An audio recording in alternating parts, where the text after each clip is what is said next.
Doktordan geliyorum. Bir uğramak istedim. Bir sıkıntı yok değil mi? İyisin. İyiyim, iyiyim. Tahlil sonuçlarını aldım. Her şey yolunda. Sen nasılsın? İyi değilim. Ya var biraz sıkıntılar ama çözeriz. Allah yardımcınız olsun. Amin.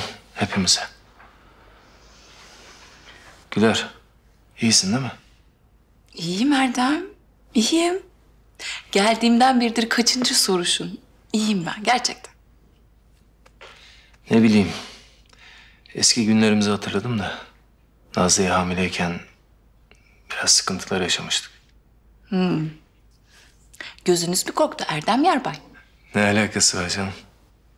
O benim evladım. Sen de benim eşimsin. Sizden değerli kimim var benim? Canım, sen de bizim için aynısın. Oğluşumun babası. Olan mı olacak? Öyle mi hissediyorsun? Bilmem. Ne bileyim. Sanki. Güler bak. Bundan sonra yorulmak yok. Dışarı çıkıp bir şey almak yok. Bana söylüyorsun. Ben sana getiriyorum. Tamam. Erdem, sakin ol. Kaç aylık çocuk? Asıl sen kendine dikkat et. Sorumlulukların arttı. Birinin düğününü yapacağım derken diğerinin altını temizlemek zorunda kalabilirsin. Düğün nereden çıktı ya? Ne düğünü? Sen görüşmelerine izin vermedin mi? Ne yani Erdem? Sen emekli olana kadar bunlar böyle görüşsün mü? Daha mı iyi?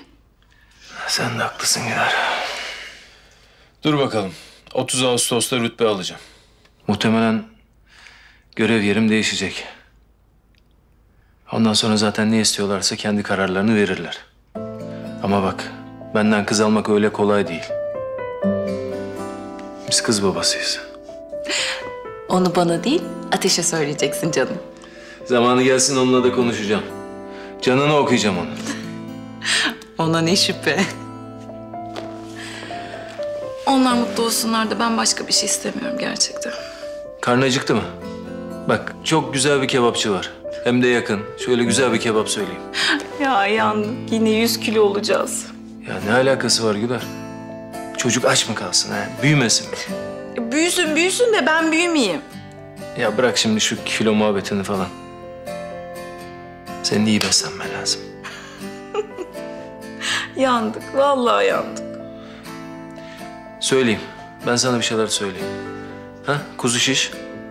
Başka bir şey. Söylüyorum. Ya nasıl şimdi istediğimiz zaman buluşabileceğiz mi biz? Evet ya çok güzel değil mi?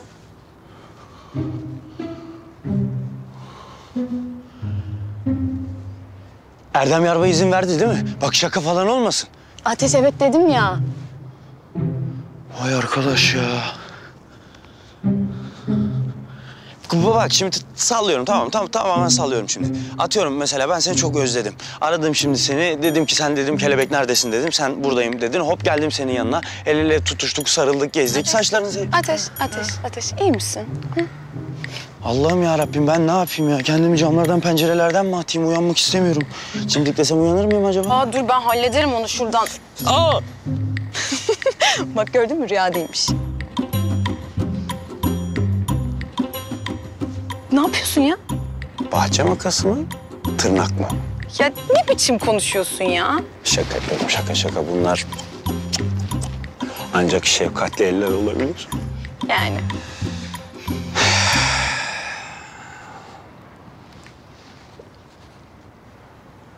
Şimdi böyle güneş saçlarının arasından tel tel dökülecek. Ondan sonra yüzünde bir tebessüm olacak. Ve ben seni o tebessümden öpeceğim öyle mi? Allah'ım şükürler olsun. Yani sen yine de yavaş ol istersen biliyorsun tabur yakınlarındayız. Ne var canım? Öpmedim. Öpeceğim dedim.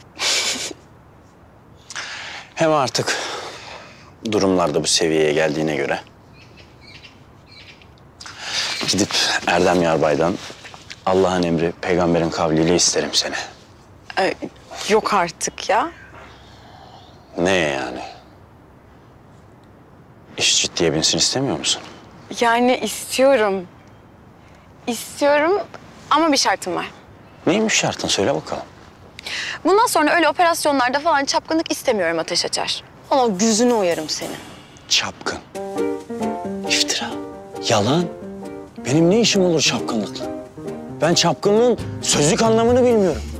İftira atıyorlar üstüme, iftira çekemiyorlar beni. Ben sosyalim diye bu damgayı yemek zorunda mıyım ya? Ben iletişimi güçlü, sosyal bir insanım diye her seferinde bu benim önüme gelmek zorunda mı ya? Yalan, iftira, öyle bir şey yok. Ben çapkın falan değilim ya. Yani sen daha önce hiç operasyonlarda falan da çapkınlık yapmadın.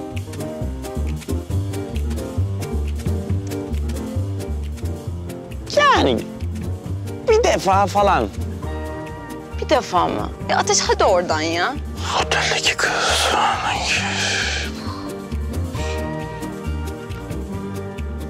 5 desen 10, ya 10 parmağımı geçmez, emin ol. 10 parmağımı geçmez, bak yemin et. Gerçekten 10 parmağımı geçmez. 10 mu? 10 mu? 10 ne ya? 10 kere bir şey yaptı diye adamın da çapkına mı çıkar? Böyle 50, 100. Ateş vallahi kafanı gözünü kıracağım senin ya. Şaka yapıyorum, dur. Öyle bir şey yok. Kendine gel. Şimdi bak, görev icabı bazen yakınlaşmamız gerekiyor. Ama temas falan yok. Bak, ciddi söylüyorum.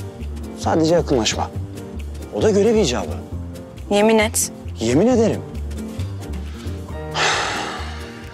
Hem dünya standartlarında bir istihbaratçı olmamın nedenlerinden biri de temassız bir şekilde bütün olayları yürütüyor olmam. Ya Ateş, ya artık delireceğim ben ya. Delireceğim. Ne kadar güzel kızsın, sen niye deliriyorsun? Ha? Hadi kalkalım Aslı.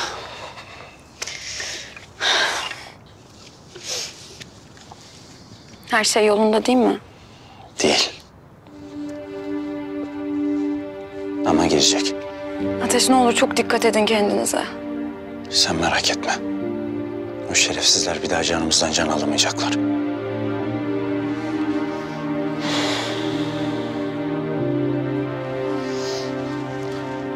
Bak, aşkından sarhoş oldum, ayakta duramıyorum. Deli ya. Allah'ın belası herif. Yemediği halt kalmamış. Dışarıdan baktığında basit bir memur. Ama neredeyse Orta Doğu'daki tüm terör ve kirli işleri bu adam yönetiyormuş. Bütün gelişmeleri gün ve gün ülkesine rapor etmiş. Hasan Paşa'yı direkt elden iletmenizi istemiş. Neden acaba? Hasan Paşa bütün askeri istihbarat operasyonlarını yöneten komutanımız.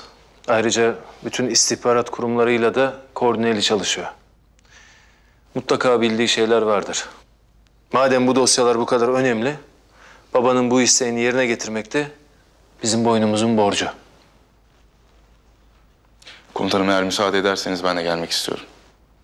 Neden? Mutlaka biri gelecek. Dosyayla biz yakından ilgileniyoruz. Benim olmamda fayda var. Hem elinizde bu kadar önemli belgelerle sizi rahat bırakmayabilirler. Benim için mi endişeleniyorsun? Önce ülkem için, sonra evet, sizin için. Tamam, beraber gideriz. Gel. Yüzbaşı Sadık. Elemanım burada komutanım. Tamam, geliyoruz. Bu dosyalar çok gizli ve yüksek güvenlikli bir şekilde korunması gerekiyor. Bu odaya kimse girip çıkmayacak, anlaşıldı mı? Emredersiniz komutanım.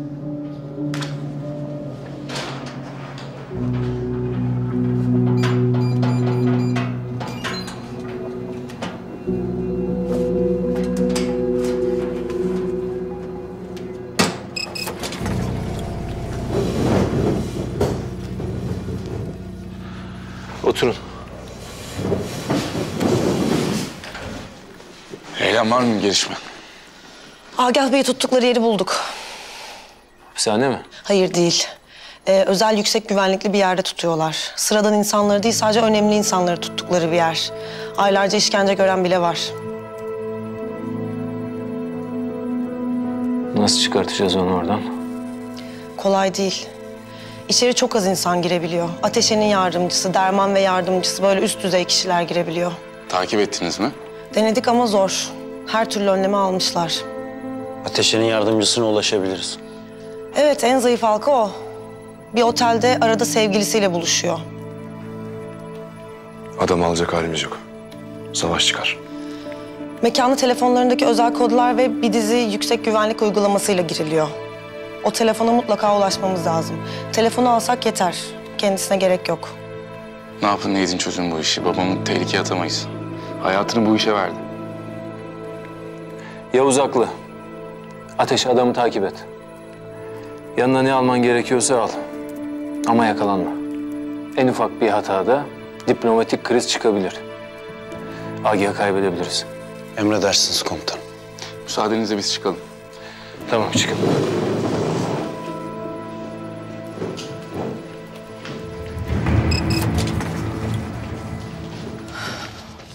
Sen yola çık. Otel bu. Gelirse bu otele gelecek. Tamam. Ben gidip hazırlanayım. Komutanım, acil bir işimiz yoksa müsaadenizle bir suyu görüp gelebilir miyim? Tamam bak keyfine. Görüşürüz. Sana söylemem gereken bir şey var. Tamam, konuşalım.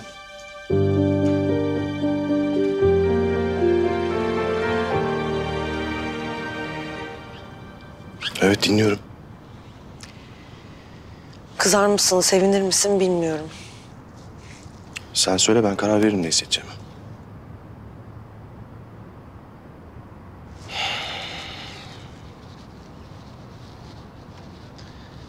Gençler hayırdır?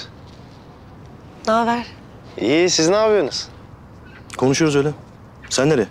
Öyle bir efkar bastı baba ya. Çıkıp bir hava alacağım. Tamam, görüşürüz.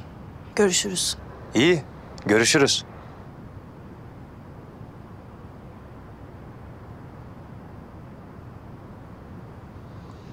Evet. Ben görev değişikliği istedim. Nasıl yani?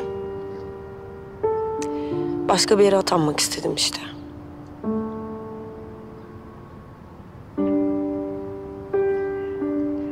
Gidiyorsun yani. Bana burada kalmak için bir sebep bırakmadın. Eylem, ben sana aşık oldum. Seninle bir hayat kurmak isterim. Bundan daha iyi bir sebep geliyor mu aklına? Burada kalman için bütün sebepleri yok eden sensin. Ya da her şeyi koparıp atmak zorunda değildin. Bak. Benim hayatım çok basit denklemler üzerine kurulu. Sahaya çıkarsın. Ya ölürsün ya yaşarsın. Aşık olursun. Ya birliktesindir sonuna kadar ya da değilsindir.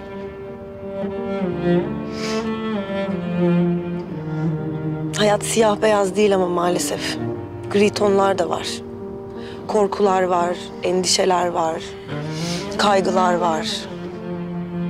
Tamam, saygı duyuyorum sana.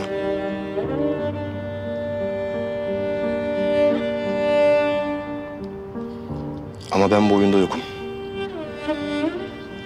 Git diyorsun yani.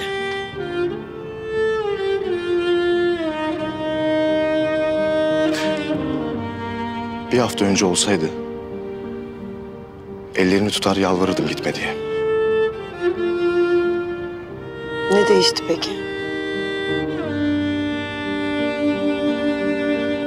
En yakın silah arkadaşlarımdan biri şehit oldu.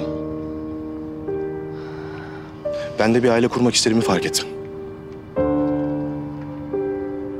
Bir bekleyenim olsun. Çocuklarım olsun istediğimi fark ettim.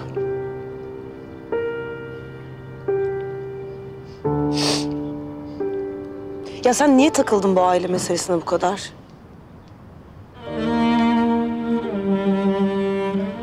İnsan kendinde ne eksikse onun peşinden gidiyor işte.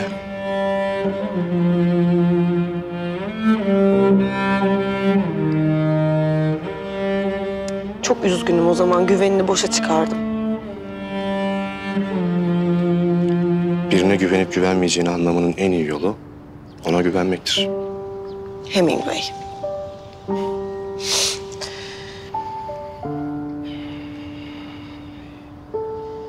Üzülme. severek ayrılan ilk çift biz olmayacağız.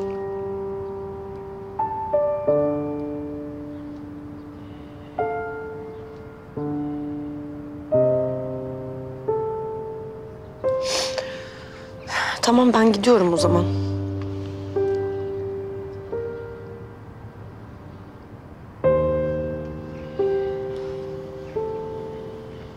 Umarım ölmenin bir yolunu bulurum.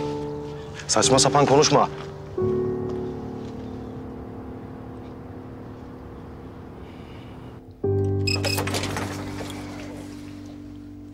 Ateş, hayırdır? Sen çıkmadın mı hala? Yok komutanım, yeni çıktım. Sizi bekledim. Hayırlı olsun demek istedim komutanım size. Allah analı babalı büyütsün. Umarım her şey sizin için çok güzel olur. Sağ ol Ateş. Eksik olma. Darısı hepinizin başına inşallah. Biz tabii şimdi baba olmadığımız için o duygunun nasıl bir duygu olduğunu bilmiyoruz komutanım. Ama herhalde dünyanın en güzel duygusudur. Tarifsiz bir şey Ateş. Evladın için yaşıyorsun. Onu gözünden sakınıyorsun. Bir de şimdi iki olacaklar. Tekrar hayırlı olsun komutanım. Sağ ol, sağ ol Ateş. Hadi iyi görevler. Komutanım. Söyle Ateş. Komutanım, ben sizinle bir şey konuşmak istiyorum. Müsait bir zamanınızda. Hayırdır inşallah.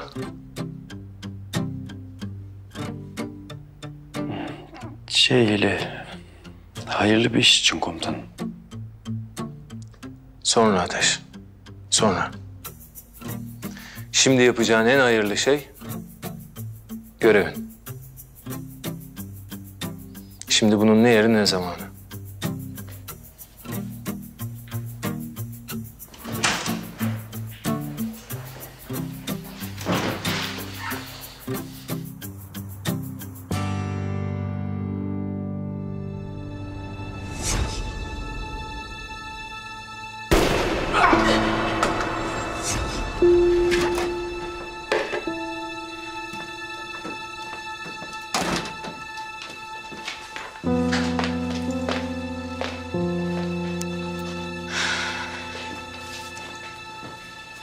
Ne oldu? İyi ki geldin. Ne oldu? Bir sıkıntı mı var?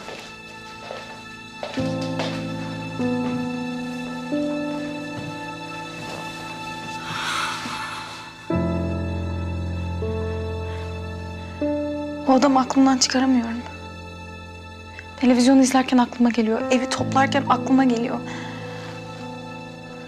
Hangi adam? Ya hani biz eve sığınmıştık ya. Sonra etrafımızı sardılar. Ben adamı öldürdüm. Bak Bahar, senin bir suçun yok.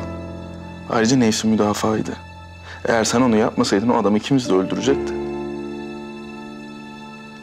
Doğru. Haklısın. Tamam neyse ya. Başka bir şeylerden konuşalım. Sen açtın konuyu. Konu zaten açıktı. Sen geldin. Aç mısın? Sana bir şeyler hazırlayayım mı? Olur. Ya da dışarıdan mı söylesek ya? Bak. Birincisi, ben kadın olduğum için yemek yapmak zorunda değilim. İkincisi, iyi yemek yapmak zorunda da değilim.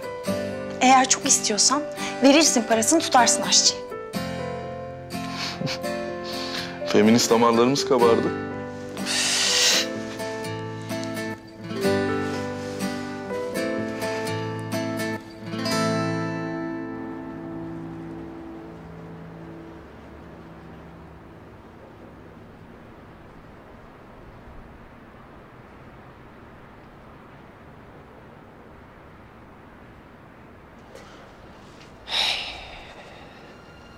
Selamünaleyküm. Aleykümselam.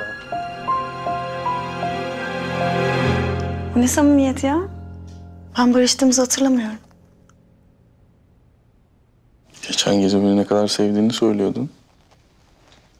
Ama o zaman koşullar başkaydı. Ölmek üzereydik. İlla beni öpmen için etrafta silahlı adamların mı olması lazım? Beni buna sen alıştırdın sarı komutan. Gelinlik de yakışmış bu arada. Önce doktor önlüğü sandım ama. Ya sen nereden gördün ya? Nazlı değil mi? Çektiğimiz fotoğrafları o yolladı sana. Pislik. Oh, ben de iyi ki onun gelinlikli fotoğraflarını ateşe yolladım. Adi. Demek gelinlik denedik. Yani denedik işte. Ya biz suya gelinlik bakıyorduk aslında. Nasıl olacak diye öylesine yani. Aldınız mı bari? Yok ya. Çok pahalı geldi. Ben alayım dedim ama istemedim. Ben alayım. Ayıp olur ya. Evini siz tuttunuz, eşyalarını siz aldınız. Ayıp neymiş ya? Ben onun hem komutanıyım hem abisiyim. O da benim kardeşim. Hadi kalk gidiyoruz. Nereye? Gelinlik almaya. Ya bu saatte kapanmıştır. Açtırırız, hadi kalk. Ya olmaz. Hadi kalk var. Dur saçım başımı düzeltmem lazım. Kalk hadi kapanacak. Dur bir dakika tamam hazırlanmam lazım çabuk. benim ama. Hadi hayırlı işler dayı. Güle güle.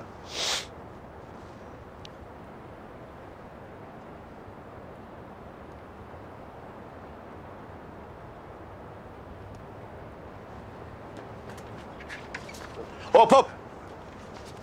Hop hop tutun şu hırsızı. Hop hop hop dur bakayım aslanım. Hop. Aa bırak beni ne olur bırak. Dur bakayım aslanım bir dakika. Gel lan buraya. Nedir sizden çektiğim ya? Hop hop sen de ağır ol bir dakika aga ya. Ne oldu? Ekmekleri çaldı. Neden çaldın lan? Kardeşlerim var aç. Annem hasta. Yalan söylüyor. Usta. Bak bu çocuk çalmamış. Belli ki parayı vermeyi unutmuş ha. Niye kaçıyordu o zaman? İşte acelesi var. Kaçmıyordu, acele ediyordu. Millet sofrada, beklemesinler diye. Sen de çok uzatma ha. La havle ve la kuvvete illa billah. Tamam kardeşim. İstemiyorum para filan. Gelse istese 2 tane ekmeği mi esirgeyeceğiz? Tamam dayıcığım. Sen de haklısın.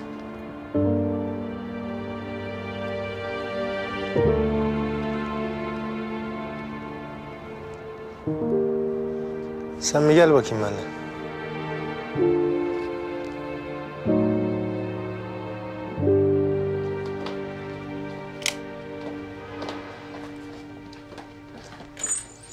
Pardon.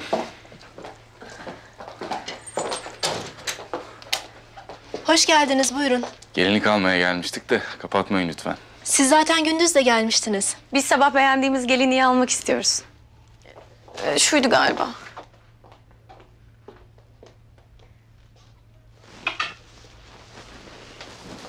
Hemen hazırlayıp getiriyorum. Senin denediğin hangisiydi?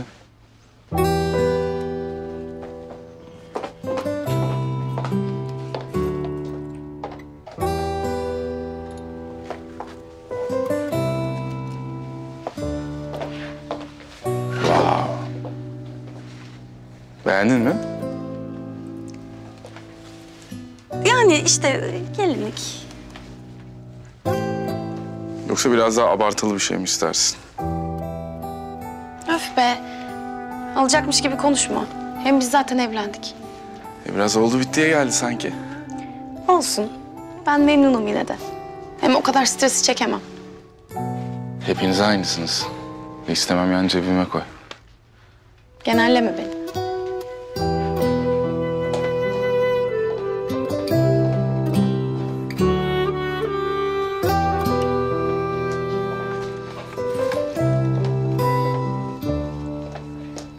Geldim.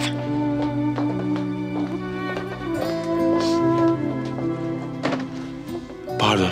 Hanımefendinin sabahki denediği gelinliği ayırır mısınız? Gelip alacağım. Tabii siz hiç merak etmeyin.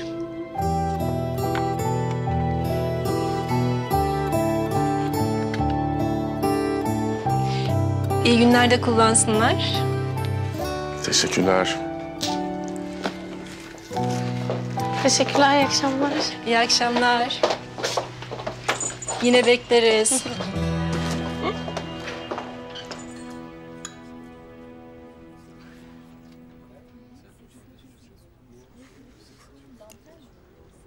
Nerede oturuyorsun sen? Az ötede. Hep böyle unutuyor musun para vermeyi? Yok be abi. Vallahi bir hırsız değilim. İki gözüm önüme aksın. İlk defa yaptım. Baban yok mu? Var ve yok arası. O ne demek lan? Ya benim peder. Biraz mazotçudur da. Ha, o şekil yani. Anam da hasta. 4 tane küçük var benim. Anlayacağınız halimiz Arap. Mecbur kaldım abi. Anladım. Okumuyor musun sen? Yok be abi. Böyle gündüzleri mendil satıyorum. Ayakkabı boyuyorum. Ne iş olsa yaparım ama. Orada dur bir kere. Okumak önemli. Okuyacaksın. Daha bunun üniversitesi var. Mesleği var. Aslanlar gibi adam olacaksın. O iş yaş be abi. Sen şu çorbanı iç bakayım. Yaş mı kuru mu görürüz.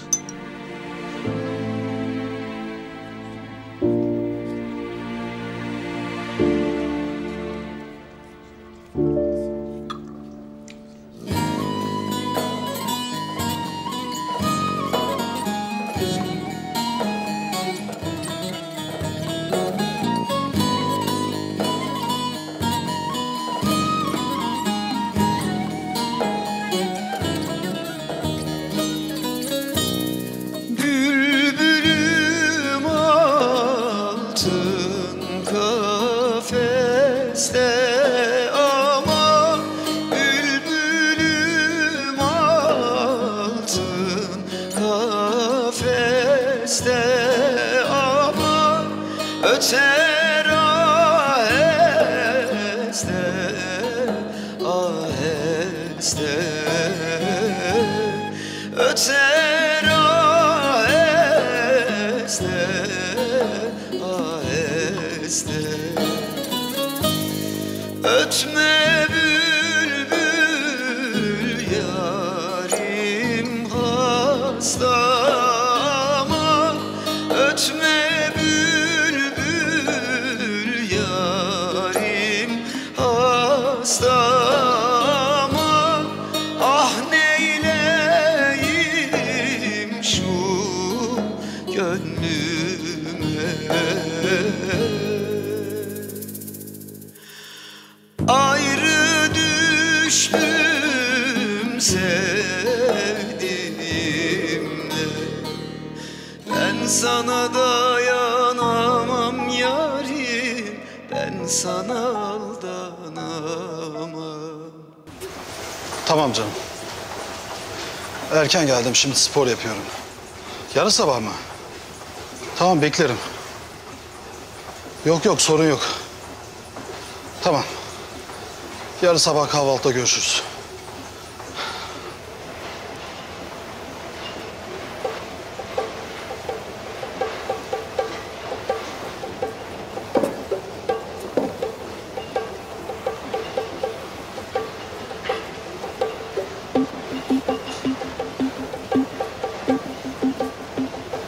Eylem, adamı buldum.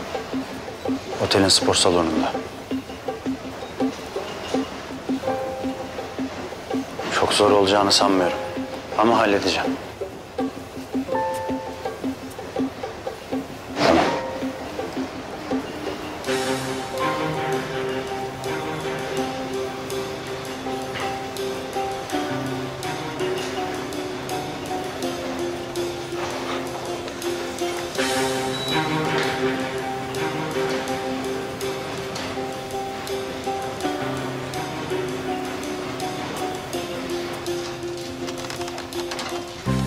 Merhabalar. Merhaba. Yardıma ihtiyaç var mı? Teşekkürler, iyiyim ben böyle. Aslında çok güzel vücudunuz var.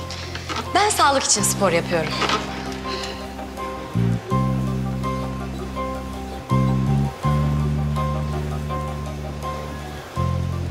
Çapkınlıkta ateş gibi ol.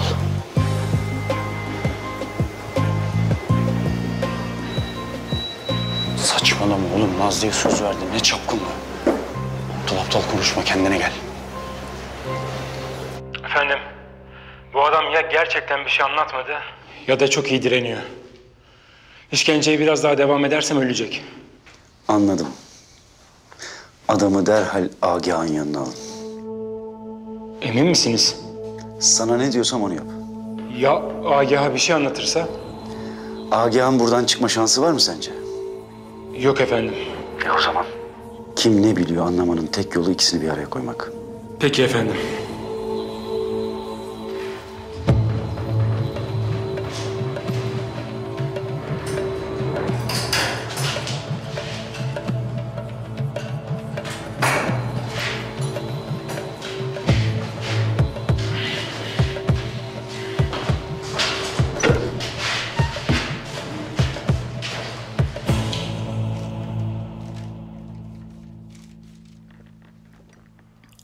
Sağ ol oğlum. Anne, biz geldik. Oğlum, hoş geldin. Gel abi gel.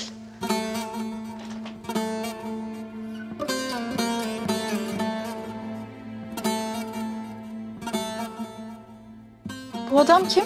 Mücahit abi, asker. Bak bize neler aldı. Yenge ne olur rahatsız olma. Ben bunları buraya bıraktım.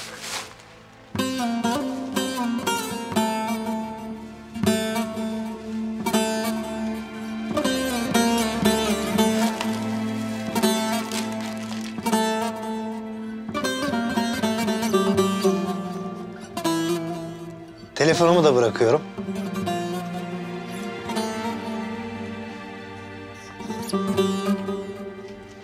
Bir şeye ihtiyacın olursa ararsın beni. Ben sana doktor ve erzak da göndereceğim, tamam mı? Tamam da niye yapıyorsunuz bunu? İnsanlık. Sen bakma öyle insanlık öldü diye dedikodu yayıyorlar. Ölmedi. Allah razı olsun. Sağ olun. Eyvallah yenge.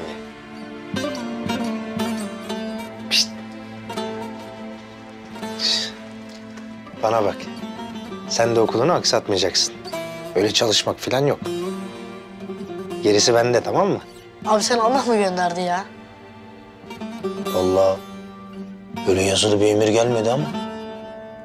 Herhalde o göndermiştir. Gel bakayım. Hadi sağlıcakla kalın. Güle güle. Sağ olun. Afiyet olsun. Hanım! Ben geldim.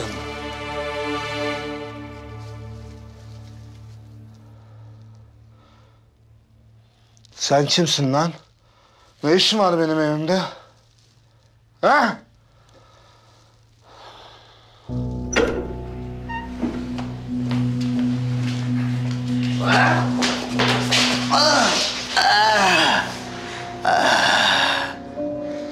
Seni de birazdan gelir alırım.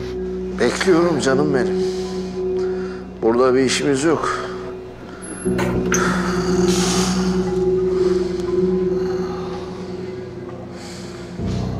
Çık git lan evimden. Bak abi asker. Çekil lan evimden.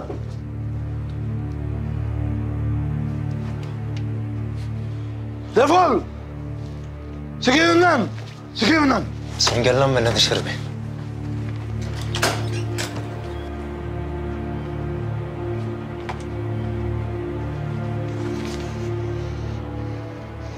Utanmıyor musun lan el kadar çocuğa vurmaya? Bir sürü çocuk var evde. Karın hasta. Sen böyle zizuruna sarhoş halde eve geliyorsun. Sana ne lan? Sana ne? Lan hırsızlık yapıyordu el kadar çocuk. Yapsın. Yapacak tabii. Sana ne?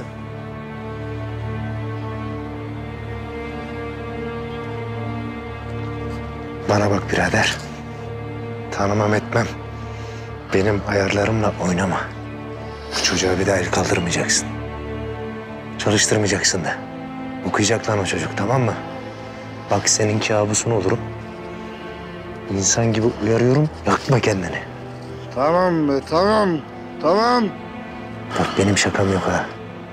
Gelir bakar kontrol ederim.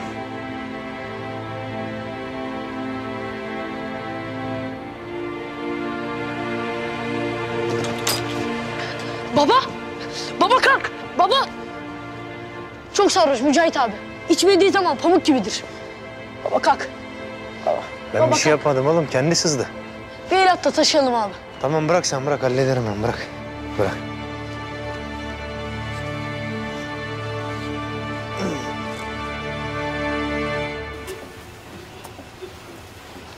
O zaman buradan çıkışta bir şeyler mi içsek? Teşekkürler, ben sevgilimi bekliyorum. Birazdan gelir. Ulan herifin içinden Japon yapıştırıcısı çıktı diyeyim. Tam bir amatör çapkın. Kız da beceremedi yalan söylemeyi. Durum vahim. Hadi bakalım. Demek sevgilin var ha? Evet, Şimdiden kıskanmaya başladım ben o herifi. görünce daha çok kıskanırsın. Alo. Derman'ın merak ettiği bazı şeyler var. Her şey yolunda, rahat olun. Saatine halledeceğiz. O dosyaların yerine ulaşmaması çok mühim. O dosyalar ulaşmayacak. İçiniz rahat olsun.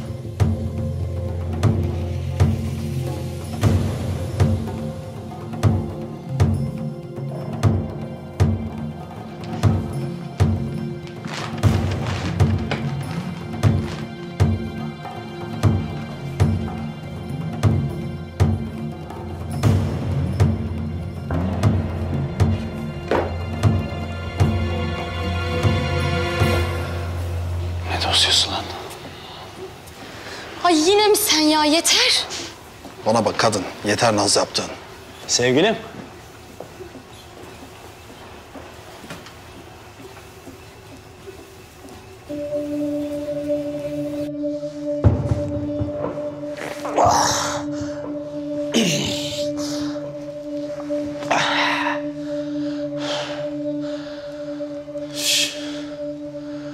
Bana bak. Buradan çıkmak ister misin? Canlı mı? Buradan canlı çıkacağımı hiç sanmıyorum.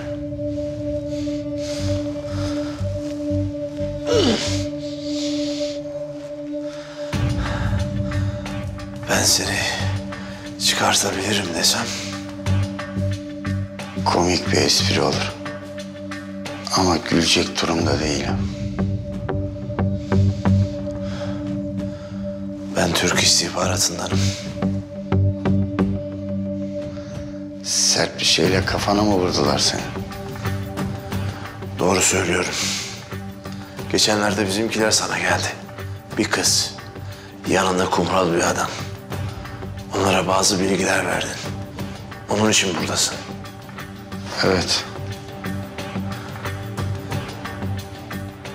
Ben seninle konuşabilmek için girdim buraya.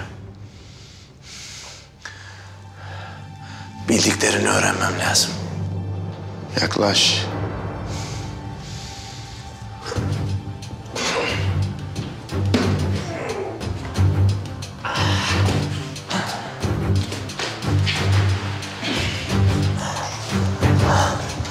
Hadi anlat bana. Bildiklerini anlat. Tonlarca bombayı İstanbul'a soktular bile. Ne?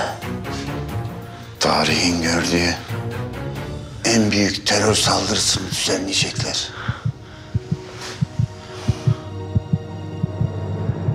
Neredeler söyle bana. Hadi. Evet biliyorum. Farklı noktalarda. Yaklaş. Anlatacağım şimdi.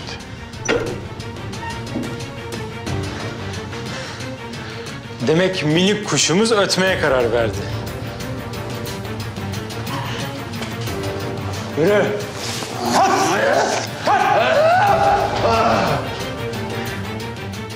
Seninle de Sayın Ateş'e bizzat kendisi ilgilenecek.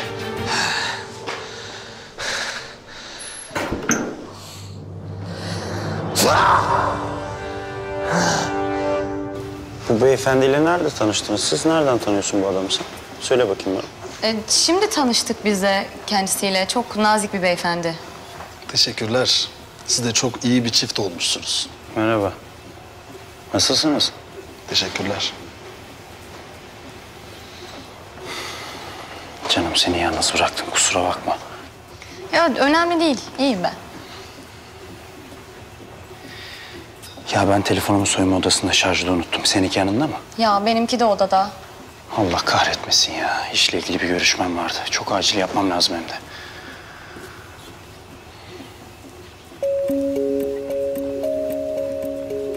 Sizin telefonunuzu kullanabilir miyim? Çok kısa. Ha. Buyurun. Teşekkürler. Yalnız dışarı çıkmayın. Yok yok. 2 dakika hemen geliyorum.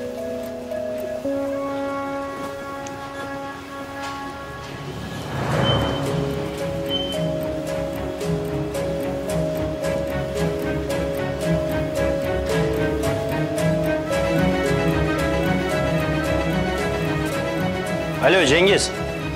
Ne yaptınız oğlum o işleri? Satın satın. Ne varsa hepsini satın.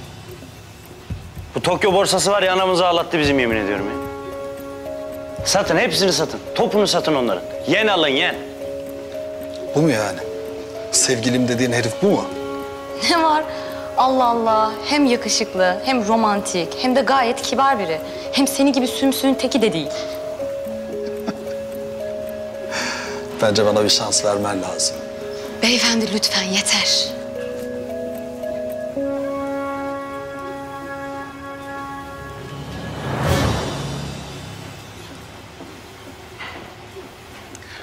Çok teşekkürler. Hayat kurtardınız.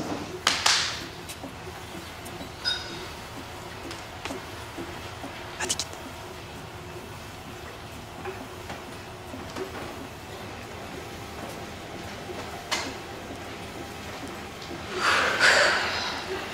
Resmen hayatımı kurtardın ya. Çok teşekkür ederim. Asıl sen neye hizmet ettiğini bilsen kendine bile inanamazdın. Ben sana nasıl teşekkür edebilirim? Teşekkür edecek bir şey yok. Sen beni tanımadın mı? Yok, kimsin ki sen? Bu daha çok hoşuma gitti. Bir yemek ısmarlasam, ödeşmiş olsak. Acelem var. Daha gidip tüm insanlığı kurtarmam lazım. Süper kahramansın yani. Sayılır. İyi, görüşürüz. Görüşürüz.